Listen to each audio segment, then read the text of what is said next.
বার্নাবিউতে যেহেতু match cover করেছেন, এই প্রশ্ন মানে করার লোভ সামলাতে পারছি না যে রিয়াল মাদ্রিদ যখন চ্যাম্পিয়ন্স লিগে খেলতে যায়, বার্নাবিউ তো আরও কয়েক ঘন্টা আগে থেকেই ভরতে শুরু করে দেয়।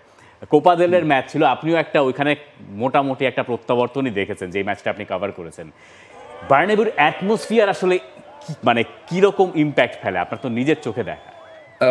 বার্নাবুর অ্যাটমসফিয়ারটা আসলে this is a beast in it self. এটা সরাসরি এক্সপিরিয়েন্স করা ছাড়া বোঝানো খুব কঠিন।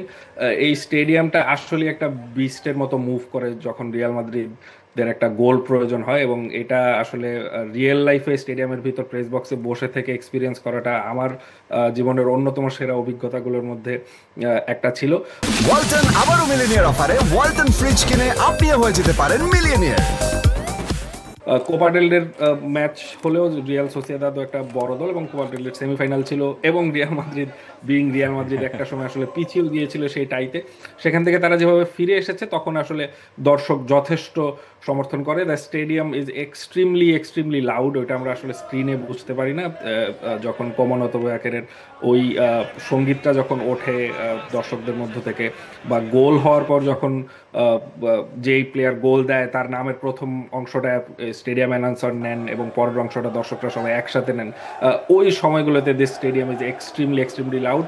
অনেকে, বিশেষ করে ম্যানচেস্টার সিটি সমর্থকরা মনে করেন এটা শুধু আমরা তাদের জন্য ছাদ বন্ধ করে থাকি। তাদের জন্য না, এটা আসলে সবার জন্যই করা হয়ে থাকে। For more updates, subscribe to our YouTube channel and click on the bell icon. Follow us on Facebook and Instagram. Download T-Sports app to enjoy exciting games and highlights. Visit tsports.com.